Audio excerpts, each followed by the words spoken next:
My name is John Wayne Mercure, the Sonneteer, the Sensei. Sensei means teacher, it means priest, it means master, and I've earned all three. I'm an old man, a poet.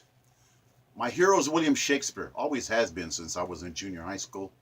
He wrote 154 sonnets. In his honor, I've written 1,127. My original sonnets in my own style. Shakespeare, I can't match him, but I can try. So can you. The Society of Living Poets, Chandler, Arizona. One of the most beautiful cities in the world, Chandler, Arizona. Metropolitan Phoenix. There's 4 million people just in this county. The Society of Living Poets, that's you. You got a poem in your heart. Write it. You can do it. Write it for somebody you care about.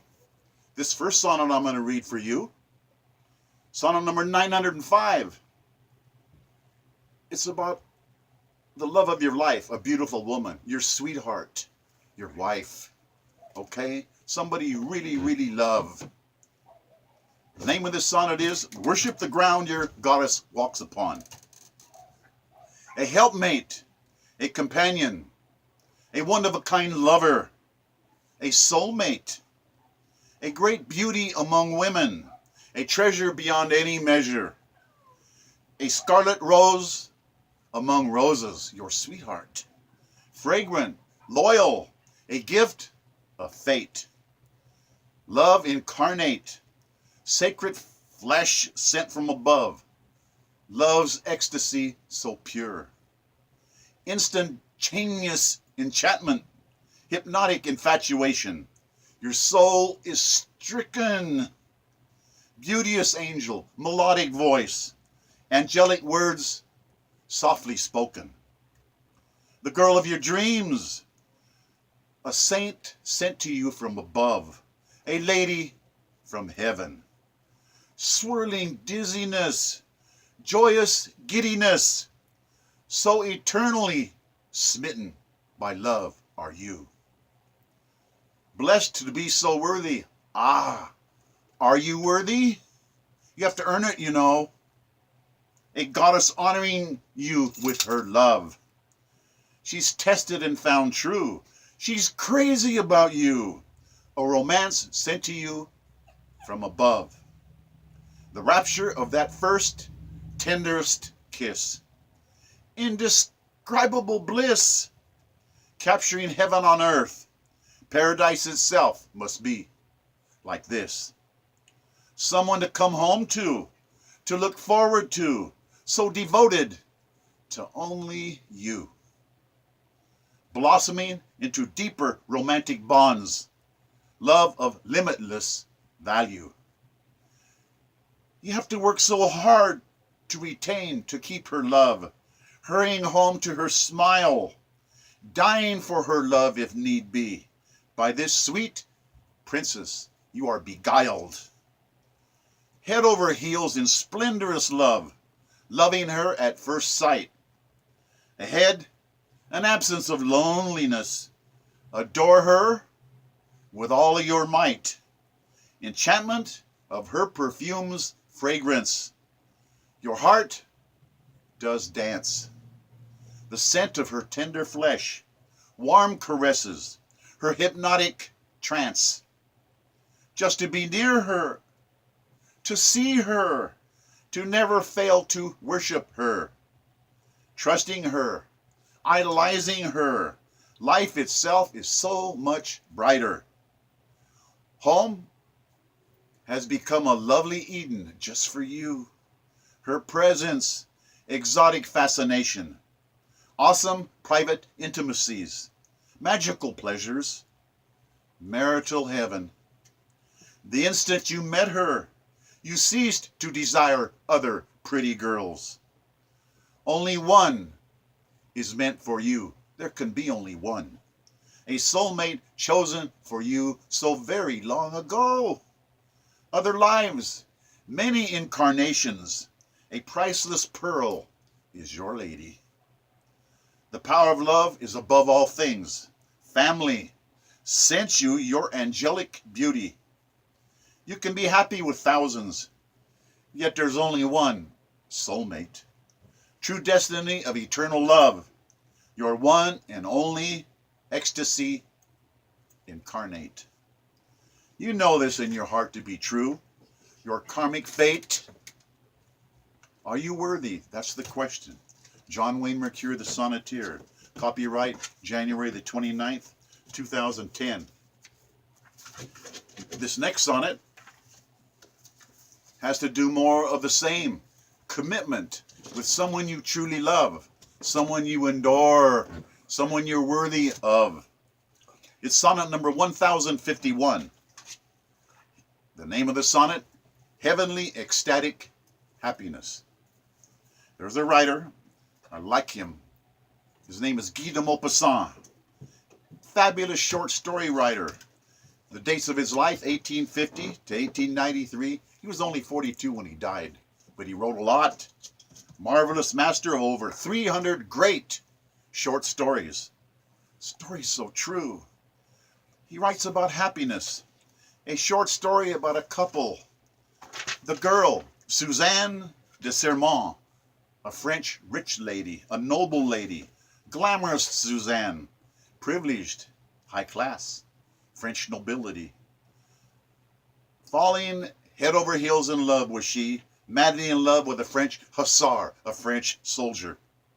Being totally possessed by obsessive love's passionate ardor. Dizzy with love, carried away by magnificent fevers of love. The freedom of total commitment to each other, two soulmates blessed from above.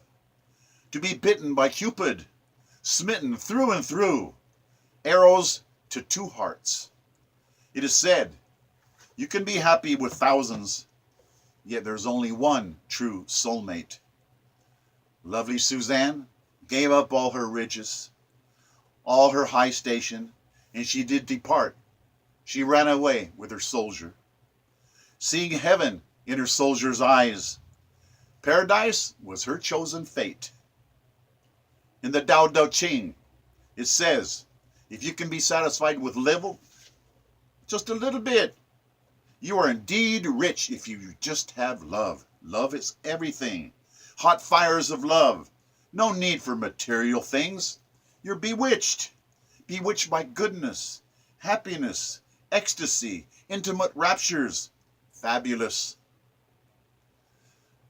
Suzanne lived with her soldier for over 50 years together on the Ile de Corsica off the coast of France and Italy. Devoted lovers to each other, becoming old together, intertwined together, romantic angels loving each other. Sweet Suzanne never had a single regret running away for love. Creating Eden right here on earth, living a paradise of love with each other. Millions of kisses, warmest of closest embraces, true romance, destined for happiness. Two lovers, such a blissful dance. Enthralled with each other, never ever tiring of one another. Calling each other sweetheart, whispering sweet nothings to each other. It's better to have loved and lost than never have tasted ambrosia. Alfred Lord Tennyson, one of my favorite poets, said that. It's better to have loved and lost than never not to know love at all. The bliss of love awaits all of us if we're worthy, waiting for us, expecting us, romantic karma. Love is everything, the morning and evening star, magnificent. Angels above envy our fantastic intimacies, by heaven sent. You must be ready for true love. You must be deemed to be worthy. You have to earn it. True heaven waits for all of us. Sweet ecstasy for you and for me. Be deserving. Be faithful. Be worthy. Suzanne's love is not just fantasy. I've known couples like this, way more than 50 years together, adoring each other until the end. I know people right now like that. It's wonderful. Commitment. Don't search for other things when maybe it's right in front of you.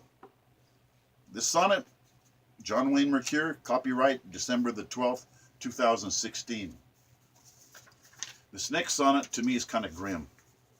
It has to do with abused children. Breaks my heart. I've seen so many abused children, and I don't know why it's allowed to exist. It's around us, and we don't even notice. What is wrong with us? Do we have hearts of stone? What's wrong with us? This sonnet, number 1061, is about a little girl wringing her hands in despair. One of the best books I've ever read is by Victor Hugo. He talks about this little girl that's under a table wringing her hands. She's so scared. You've never seen anything so wretchedly pitiful on this earth. It's a great truth to see something that's awful. As the little girl wringing her hands in fear, in despair, the brutish, cowardly innkeeper in this book enslaved that little girl left in his care. Bitter anguish of a little child, nothing but abuse ever since her birth. Ragged, starved, worked to death, probably molested and raped. Oh, it makes me shudder to think of little girls and little boys treated like this. Jagged pains of malnourishment, no love, nowhere for her to escape. Arctic snows, it's winter, and they send her out to fetch icy water from a well in the dark. She's scared to death of the dark. She's so scared. The sick foster parents demanding money from the mother to care for her. The mother, Fantine. The fearful tiny girl, heavy water buckets soaking her as she walked along, the cold icy water splashing against her legs. Tearful little tyke, begging God, please help me, God, she prayed. A giant hand reached out from the darkness and took the bucket. Sent by God, Jean Valjean took her by the hand. And she was not afraid. Somehow she knew, he's here to help me. God answered my prayer. The 1862 novel Les Miserables, The Wretched, is an incredible book. 1,500 pages is this masterpiece. Fabulous, magnificent work. You can't cut out a word of it. So many children are abused, neglected, murdered, even unto this day, here, all around us. It makes me sick to my stomach. There's no pity from anyone for these children. Hell for children seems here to stay. I know a little boy. I knew him. Little boy named Michael, stricken with deadly, ugly leukemia.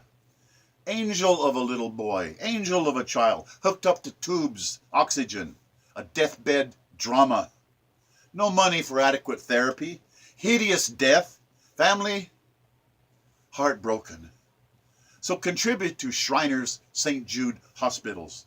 Their war is never done. You see them on TV. Those little kids are so brave. See the Shriner St. Jude children dealt a cruel hand, yet fighting on in the face of death.